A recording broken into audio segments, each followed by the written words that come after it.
இருமல் மருந்து விவகாரம் தொடர்பாக அமைச்சர் மா சுப்பிரமணியன் சட்டசபையில் விளக்கம் அளித்து வருகிறார். அந்த காட்சிகளை பார்க்கலாம். தமிழ்நாட்டில் கோல்டிப் இருமல் மருந்தை தடை செய்ய வேண்டியதன் அவசியம் குறித்து இந்த மன்றத்தில் 23 மன்ற உறுப்பினர்கள் அரசின் கவனத்தை ஈர்த்திருக்கிறார்கள். இந்த பொருள் சம்பந்தமான விரிவான அறிக்கை ஏற்கனவே தரப்பட்டிருக்கிறது என்றாலும் பேசியவர்களுடைய கருத்துக்களின் அடிப்படையில் என்னுடைய பதிலை தெரிவிப்பது கடமை என்று நான் கருதுகிறேன். கோல்டிப் சிரப் மருந்து என்பது கடந்த அக்டோபர் மாதம் 1ஆம் தேதி அன்று பிற்பகல் சுமார் 3:30 மணி அளவில் மத்திய பிரதேச மாநில மருந்து கட்டுப்பாடு துறையிடமிருந்து தமிழ்நாடு மருந்து கட்டுப்பாடு துறைக்கு ஒரு கடிதம் பெறப்பட்டது. இடத்துக்கு போங்க, தேவையில்லாம டிஸ்டர்ப் பண்ணாங்க. இல்ல அதெல்லாம் அனுமதிக்க முடியாது.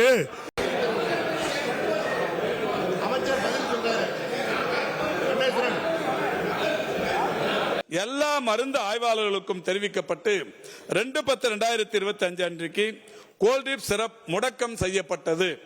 முடக்கம் செய்யப்பட்டது மட்டுமல்ல, அந்த ஸ்ரீசன் பார்மசியூட்டிக்கல் தயாரிக்கிற எல்லா மருந்தும் ஏறத்தாழ 126 மருந்த அந்த கம்பெனி தயார் பண்றாங்க.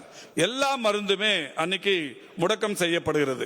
மருந்து ஆய்வாளர்கள் குழு மேற்கொண்ட தொடர் ஆய்வில் 1/10, 2/10 ஆகிய இந்த 2 நாட்களில் இந்த விதிமீறல்கள் இருக்கிறது என்பதாலும் இந்த மருந்தில் டைஎத்திலின் கிளைகால் என்ற நச்சு வேதிப்பொருள் கண்டறியப்பட்டதாலும் 3ஆம் தேதியே 1-2 இந்த விரிவான ஆய்வு 3/10/2025 அன்று ஸ்ரீசன் பார்மசியூட்டிக்கல் நிறுவனத்திற்கு பொது நலன் கருதி மருந்து உற்பத்தியை உடனடியாக நிறுத்த ஸ்டாப் புரொடக்ஷன் ஆர்டர் பிறப்பிக்கப்பட்டு அந்நிறுவனம் அதிகாரிகளால் மூடப்படுகிறது.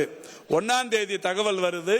தகவல் வந்த உடனே இந்தியா முழுக்க யார் இந்த மருந்து வாங்கினாங்களோ அவங்களுக்கெல்லாம் தகவல் அனுப்பப்பட்டு இந்த மருந்து பயன்படுத்தப்பட வேணாம்னு சொல்லுது. தமிழ்நாட்டில் இருக்கிற எந்த மருந்து கடையிலையும் இந்த மருந்து விற்கக்கூடாது என்று தடை விதிக்கப்படுது. இதை தாண்டி 2 நாட்களில் நடைபெற்ற இத்தனை சம்பவங்கள். இது 3ஆம் தேதியே அந்த ப்ரொடக்ஷன் ஆர்டரை உடனடியா ஸ்டாப் ப்ரொடக்ஷன் ஆர்டர் கொடுத்து கம்பெனியை மூடுறோம். மேலும் தொடர் நடவடிக்கையாக இந்த ஸ்ரீசன் பார்மசியூட்டிக்கல் நிறுவனத்தின் மருந்து உரிமங்கள் முழுமையாக ஏன் ரத்து செய்யப்படக்கூடாது, கேன்சலேஷன் ஆர்டர், அது மாதிரி ஒரு அவங்களுக்கு குறிப்பானை நோட்டீஸ் ஒன்று அனுப்புறோம். உடனடியாக மூடிட முடியாது, கோர்ட்டுக்கு போயிடுவாங்க. அதனால ஒரு கேன்சலேஷன் ஆர்டர் ஒன்று, ஒரு குறிப்பானை அனுப்புறோம். குறிப்பானை அனுப்பி இந்த இடையில 4ஆம் தேதி 1-2-3 ஆச்சு. 4ஆம் தேதி மத்திய பிரதேசத்திலிருந்து 25 நாட்களுக்கு பிறகுதான் 4ஆம் தேதி இறக்குது குழந்தை. 4/9/2025 ஒரு குழந்தை இறக்கிறது.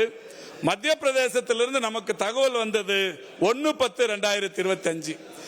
25 நாள் கழிச்சு நமக்கு தகவல் அனுப்புறாங்க. ஒரு மாநிலத்திற்கு ஒரு மருந்து கொள்முதல் செய்யப்படுகிற போது அங்க இருக்கிற ட்ரக் கண்ட்ரோலர் அந்த மருந்தை ஆய்வு செய்ய வேண்டும்.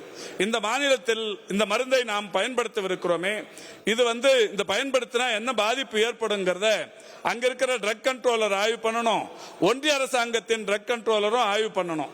அந்த மாதிரி ஆய்வே பண்ணாம இந்த மருந்து விற்பனையை அவங்க ஊக்குவித்த காரணத்தினால் 1ஆம் தேதி, அதாவது 4ஆம் தேதி 4/9 இறந்த குழந்தைக்கு இவர்கள் அந்த மருந்து நல்ல மருந்துன்னு சர்டிபிகேட் தராங்க. இந்த மருந்தால் பாதிக்கப்பட்டது ஒரு குழந்தை இறந்திருக்கிறது. தனியார் மருத்துவர் ஒருவர் இதை பரிந்துரை செய்திருக்கிறார். அந்த தனியார் மருந்து கடையிலிருந்து இந்த மருந்து வாங்கப்பட்டிருக்கிறது. ஒரு குழந்தை இறந்திருக்கிறது. இந்த குழந்தை இறந்திருக்கிற நிலையில் அந்த 4/9/2025 அன்னைக்கு அங்க இருக்கிற ட்ரக் கண்ட்ரோலர், மத்திய பிரதேசத்தில் ட்ரக் கண்ட்ரோலர் என்ன சொல்றாருன்னா, அங்க இருக்கிற அமைச்சர் என்ன சொல்றாருன்னா, இந்த மருந்து நல்ல மருந்துன்றார். நல்ல மருந்துன்னு விட்டுட்டதால 1ஆம் தேதி அதுக்குள்ள 25, நேற்றுக்கு வரைக்கும் அருள் சொன்னது மாதிரி 25 குழந்தைங்க இறந்திருக்கு. இவ்வாறு தகவல் பெறப்பட்ட 48 மணி நேரத்திலே அரசு துரித கதியில் செயல்பட்டதன் விளைவு இன்னைக்கு ஒட்டுமொத்தமா அந்த 126 மருந்துகளும் இன்றைக்கு தடை செய்யப்பட்டது, நிறுவனமும் மூடப்பட்டது. இந்த வகையில் 3/10/2025 அன்று அதாவது drug controller general of India மற்றும் deputy drug controller south zone Chennai அவர்களுக்கும் விரிவான அறிக்கைகளை இது சம்பந்தமாக அனுப்பியிருக்கிறோம்.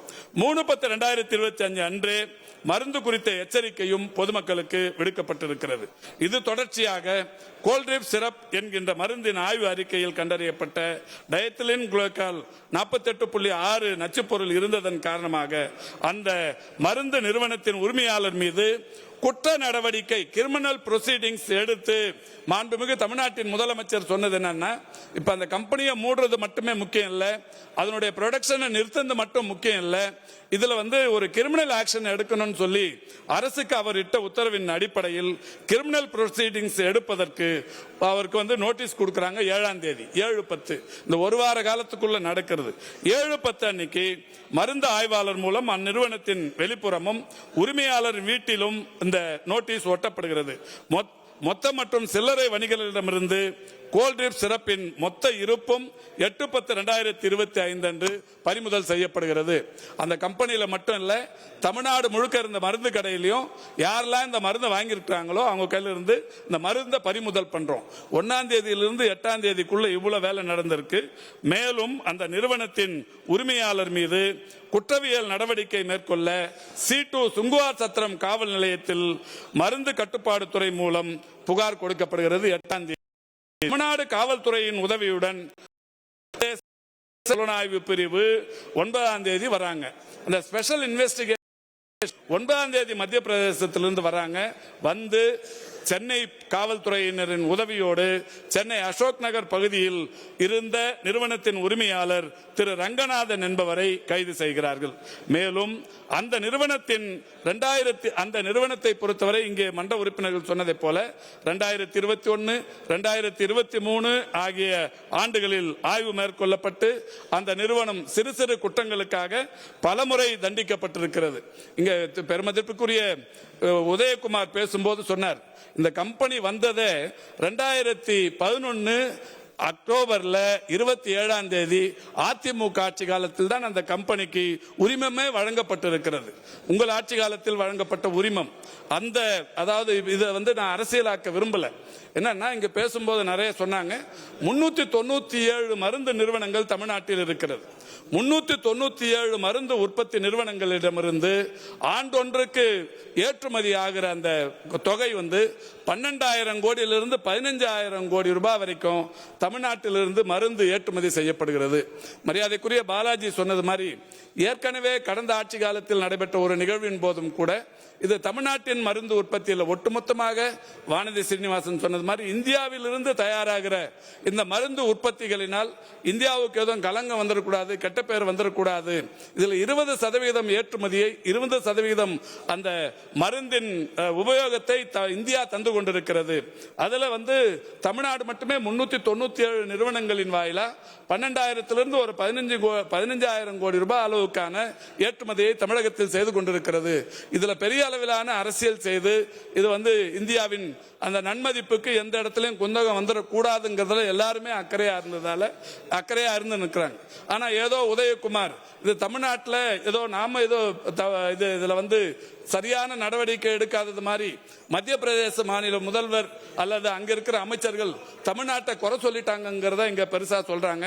நாம எந்த மாநிலத்தையும் குறை சொல்லி யாரையும் இது செய்யல, நீ அதை செய்யல, இது செய்யலங்கிறத சுட்டி காட்டுறதை காட்டிலும் இது தேசிய ஒருமைப்பாடு, இந்த இந்தியாவின் பொருளாதாரம், இந்த மாதிரியான நிறைய விஷயங்கள் இதுல சம்பந்தப்பட்டதால இன்னைக்கு மிக அமைதியாக இன்றைக்கு நடவடிக்கை எடுத்து சம்பந்தப்பட்ட நிறுவனத்தை மூடினது மட்டும் இல்ல, இன்னைக்கு பர்மனண்டாவே அதை க்ளோஷர் ஆர்டர் கொடுத்து கம்ப்ளீட்டா மூடி இருக்கு. இப்ப இங்க பேசின மரியாதைக்குரிய மன்ற உறுப்பினர்கள் ஒரு சில கருத்துக்களை எடுத்து சொல்லி இருக்கிறார்கள். குறிப்பாக நம்முடைய வேல்முருகன் கடலூர்ல சிப்காட்ல அனுமதி இல்லாமல் இந்த கெமிக்கல் நிறுவனங்கள் தயாரிக்கப்படுகிறதுன்னு சொன்னாரு.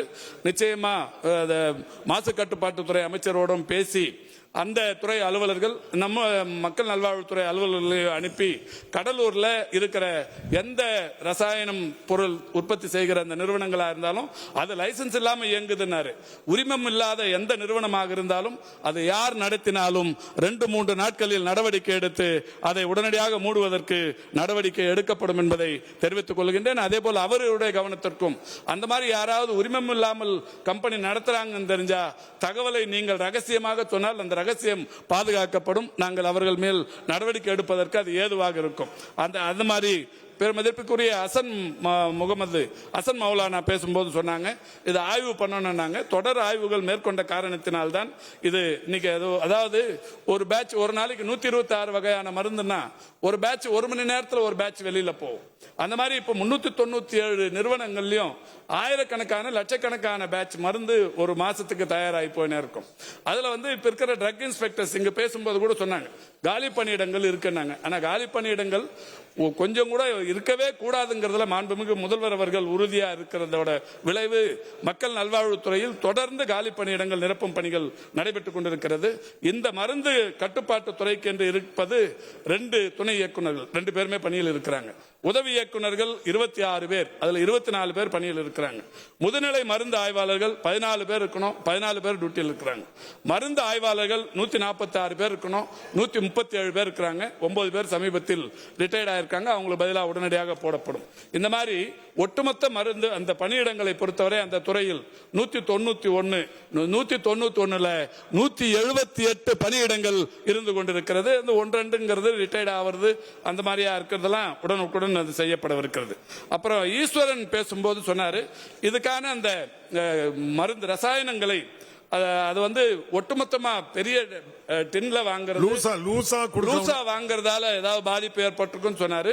அதையும் கருத்தில் கொண்டு இன்றைக்கு இந்த துறையின் சார்பில் மருந்து கட்டுப்பாட்டு துறை மேற்கொண்டு வருகிற நடவடிக்கைகளின் தொடர்ச்சியா ஸ்ரீசன் பார்மசிட்டிக்கல் என்ற நிறுவனத்தில் இந்த புரோபிலின் கிளைகால் என்ற மூலப்பொருளை விற்பனை செய்த விற்பனையாளர்கள் மீதும் இப்பொழுது ஆய்வு செய்து கொண்டிருக்கிறோம். அவர்கள் மீதும் நடவடிக்கை எடுக்கப்படும். எப்படி நீ லூசா கொடுத்த அப்படிங்கறதுல அவங்க மேலேயும் இப்ப நடவடிக்கை எடுப்பதற்கு இந்த முயற்சி மேற்கொள்ளப்பட்டு வருகிறது. எனவே இந்த வகையில் தொடர்ந்து மாண்புமிகு தமிழ்நாட்டின் முதலமைச்சருடைய வழிகாட்டுதலோடு இந்த துறை அவசியமாக இந்த பணிகளை எல்லாம் மேற்கொண்டதன் விளைவுதான் இன்றைக்கு உயிரிழப்புகள் என்பது ஒடிசாவிலோ புதுச்சேரியிலோ நம்முடைய தமிழ்நாட்டிலோ வேற எங்கும் இந்த மருந்து விற்பதற்கு தடை விதித்து இதற்கான அவசியத்தை அவர்களுக்கு வலியுறுத்தி இப்பொழுது இந்த அளவுக்கான நடவடிக்கைகள் எடுக்கப்பட்டிருக்கிறது. மத்திய பிரதேசத்தை பொறுத்தவரை அவர்கள் சரியாக இந்த மருந்து எந்த மருந்து அவர்கள் மாநிலத்துக்கு வருகிறதோ அந்த மருந்தின் தன்மையை அங்க இருக்கிற ட்ரக் கண்ட்ரோலர் சரியாக ஆய்வு செய்திருந்தால் இது தொடக்கத்திலேயே நிறுத்திருக்கலாம். 25 நாளுக்கு முன்னாடி ஒரு குழந்தை இறக்குது, 25 நாள் கழிச்சும் ஒரு இந்த மருந்து தொடர்ந்து விற்பனை செய்யப்படுது. இந்த 25 நாள் கேப்ல அங்க இருக்கிற அமைச்சரும் அதிகாரிகளும் இந்த மருந்து நல்ல மருந்துன்னு சொல்றாங்க. இதுக்கு பதில் சொல்ல வேண்டியது அவங்களுக்கு வக்காலத்தா நம்முடைய மன்ற உறுப்பினர் ஒருவர் இங்கே பேசுவது என்பது வருத்தமாக இருக்கிறது. அரசு இன்றைக்கு மக்கள் நலனில் எந்த அளவுக்கு அக்கறை கொண்டிருக்கிறது என்பதை நான் சொன்ன இந்த விஷயங்களின் மூலம் நீங்கள் தெரிந்து கொள்ளலாம். அதேபோல் இந்த ஆய்வுகள் என்பது இங்கே நிறைய உறுப்பினர்கள் இங்கே பேசிய மன்ற உறுப்பினர்கள்லாம் சொன்னாங்க. இதுல பெருமதிப்பிற்குரிய அருள்மணி ஆய்வு நடவடிக்கை செய்ய வேண்டும் என்று சொல்லியிருக்கிறார். தொடர்ந்து செய்யப்பட்டுக் கொண்டிருக்கிறது, செய்யப்படும். இந்த 397 நிறுவனங்கள்ல இப்ப இந்த 2-3 நாட்கள்ல மட்டும் 50க்கும் மேற்பட்ட நிறுவனங்களில் தொடர் ஆய்வு மேற்கொள்ளப்பட்டிருக்கிறது. உதயகுமார் சார் சொன்னார், ஒரு இன்சிடென்ட் நடந்ததுக்கு அப்புறம் ஆய்வு பண்ணா போதுமான, தொடர்ந்து ஆய்வு பண்ணுவாங்க. நான் ஏற்கனவே சொன்னது மாதிரி ஒரு நிறுவனத்தில் 100க்கும் மேற்பட்ட மருந்துகள் பேட்சா தயார் பண்ணுவாங்க. 24 மணி நேரமும் ட்ரக் இன்ஸ்பெக்டர் போய் முழு நேரமும் ஒரு கம்பெனியில் உட்காந்து இருக்க முடியாது. 397 கம்பெனினா இப்ப நம்ம கையில் இருக்கிற ட்ரக் இன்ஸ்பெக்டர்ஸ் 146 பேர் தமிழ்நாடு முழுக்க. அதுதான் ஒப்பளிக்கப்பட்ட மொத்த இடங்களே. சாங்ஷன் சென்டர் மொத்தம் 146 தான். அது 146ல 137 பேர் டியூட்டியில் இருக்கிறாங்க. இவங்க போய் ஒரு கம்பெனியில போய் காலையிலிருந்து சாயந்தரம் வரைக்கும் அவங்க தயாரிக்கிற 150 மருந்தையும் ஒவ்வொரு பேட்சாவுமே பார்த்துட்டு இருக்க முடியாது. என்றாலும் சிறப்பு கவனம் எடுத்து இதை தொடர்ந்து ஆய்வு மேற்கொண்டு வருகிறார்கள். இங்க பேசும்போது இன்னொன்னு சொன்னாங்க, ஒன்றிய அரசு 3 வருடத்திற்கு ஒரு முறை ஒன்றிய அரசிலிருந்தும் இந்த ட்ரக்ஸை இன்ஸ்பெக்ட் பண்ணணும். பண்ணணும்னாங்க. தொடர் ஆய்வு அவங்களும் மேற்கொள்ள இந்த கடந்த ஒரு 6 ஆண்டுகளாக ஒன்றிய அரசும் இதில் தொடர் ஆய்வு மேற்கொள்ளாதது என்பது ஒரு வருத்தத்திற்குரிய விஷயம். அந்த வகையில் நம்ம துறையின் செயலாளர் ஒன்றிய அரசின் செயலாளர் கவனத்திற்கும் இதை கொண்டு சென்றிருக்கிறார்கள். அது மாதிரி வானதி சீனிவாசன் ஏற்றுமதி குறித்து சொன்னார்கள். ஏற்றுமதிங்கிறது ஒரு முக்கியமான விஷயமா இருந்தாலும் அதுல பாதிப்பு என்கின்ற வருகிற போது அந்த பாதிப்பை தவிர்ப்பது என்பது ஒன்றிய அரசா இருந்தாலும் சரி, மாநில அரசா இருந்தாலும் சரி, அதில் உரிய முக்கியத்துவம் தர வேண்டும் என்கின்ற வகையில் இந்த நடவடிக்கைகள் எடுக்கப்பட்டு வருகிறது.